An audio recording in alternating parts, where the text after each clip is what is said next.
Hello everyone, welcome to the Autoimmune Dietitian YouTube channel. My name is Annie. I'm a registered dietitian and I work with people struggling with autoimmune diseases. In my work with my clients, I help them use food and lifestyle as a way to improve their symptoms and hopefully help them live better.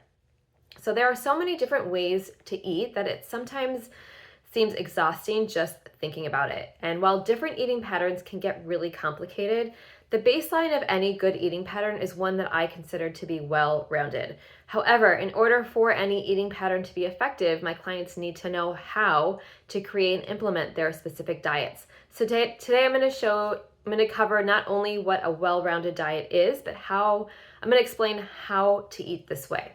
So before I jump in, I just need to attach my disclaimer to this video that the information in today's talk is not the substitute for the diagnosis, treatment, or care of disease by a medical provider. This is for informational purposes only. Please consult your qualified health professional for any changes you make to your medical care. So what is a well-rounded diet? It can mean so many different things, but when I envision a well-rounded diet for my autoimmune clients, it includes a mix of plants, a high-quality source of protein, fiber, healthy fat, a carbohydrate source, and lots of color. Now, some of these categories overlap. So for instance, if you fill half your plate with non-starchy colorful vegetables, you have satisfied the mix of plants, the fiber, and the color. A high-quality protein source like salmon would also be a healthy fat source. So while I have a lot of different kind of like categories and criteria for this, I'm not asking for a huge plate of food. I'm literally asking you to make really deliberate choices about what you are putting into your body to support your health. There's only so many calories you can eat, so we need each of those calories to count. So how do you do this? Well, it comes down to doing a little planning ahead of time. And when I'm thinking about a meal, I think about my meal components in this order: protein, vegetables, fiber, carbs, fats. Each of these components can overlap, so I literally walk through each category and think about what I am putting on my plate. I always start with the protein. What protein sources am I going to use for this meal? Whether it's animal-based like chicken or seafood or vegetarian, I start with the protein first. Then I think about the non-starchy vegetables, and which would be about half of your plate. And yes, I still do use the plate method for meal structure. The vegetables are all about the color and the type. I like to include a minimum of 2 different vegetables, and I want these to be a different color ideally. Sometimes they're not, but ideally color. In addition, I get a little more particular about the type. So I try to have one cruciferous option like broccoli, cauliflower, Brussels sprouts, radishes, that type of thing. And then the other vegetables usually colorful like carrots, beets, tomatoes. Leafy greens is the third category of vegetables that I do also like to include, but if we're just really being basic here, I want you to start with 2 different vegetables. Sometimes I think about what vegetable goes well with my protein choice, but to be honest, most do, so that's really like an afterthought. Now that I have the protein and the vegetables picked out, I then assess which of the 6 categories above have been satisfied. With the protein and vegetable choices, I've got protein, a mix of plants, color, and fiber from the vegetables. So all that's left now is a solid carbohydrate and some healthy fats. For the carbs, I could add some starchy vegetables or possibly a grain like rice or quinoa. I typically lean more towards starchy vegetables like potatoes and squash and things like that, but that is my own preference. If I cook with olive oil, there's my healthy fat. I could also add some nut seeds or avocado to a dish if they mix well together. Some proteins, like I mentioned, salmon earlier, already contain a healthy fat, so no need to add an additional source if you have something like salmon or another omega-3 rich fish. By the time I plan my meal, I can be assured that I've hit all of my targets. And I love thinking about meals this way because it really forces me to think about what I'm eating and the mix of foods I'm using to hit those targets. So getting one well-rounded meal down is doable, but how do you expand this to an entire week? This seems a little bit complicated, and it does get a little bit tricky here, but I think it is something that even the most cooking challenged person can figure out. It just involves a little exercise called meal planning.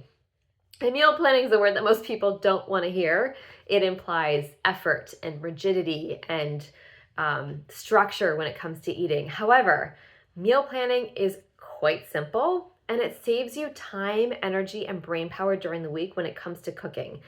You can get very elaborate with meal planning, but I like to make it very simple. And now I'm at the point where we go to the grocery store, my husband and I, and we just like start picking things because we know kind of what we eat in a week, and it becomes second nature, and I don't even have to like really think about it.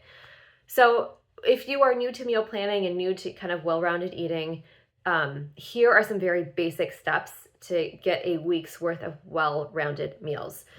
Step 1, calculate how many nights you plan to eat at home. I always start with dinner because it's usually the most complicated meal.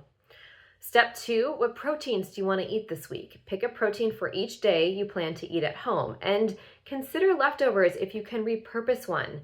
That will really cut down on your cooking time and prep. I know at my house we typically make a lot of chicken one night to have the following 1 to 2 nights. Step 3, pick your vegetables, aiming for 2 per night. This could also include a salad, and we typically use veggies for 2 nights as well. So if we cook broccoli one night, we can usually have broccoli for like Monday and Tuesday, and then, another vegetable. And we'll pair broccoli with obviously something else too.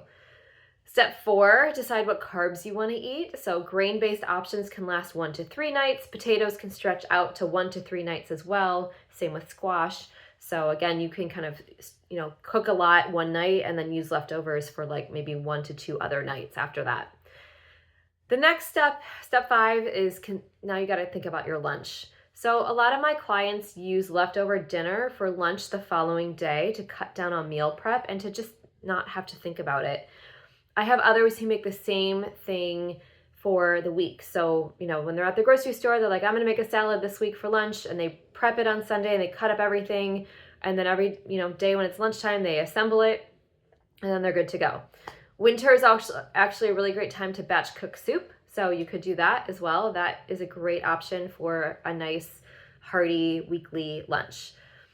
So if you're just starting to meal plan and change the way you eat, I would start with lunch and dinner, specifically dinner really, to get that down, and then you can kind of figure out the lunch part. Breakfast is important, but most people do honestly pretty well with incorporating protein and fiber. Again, fiber is going to usually breakfast.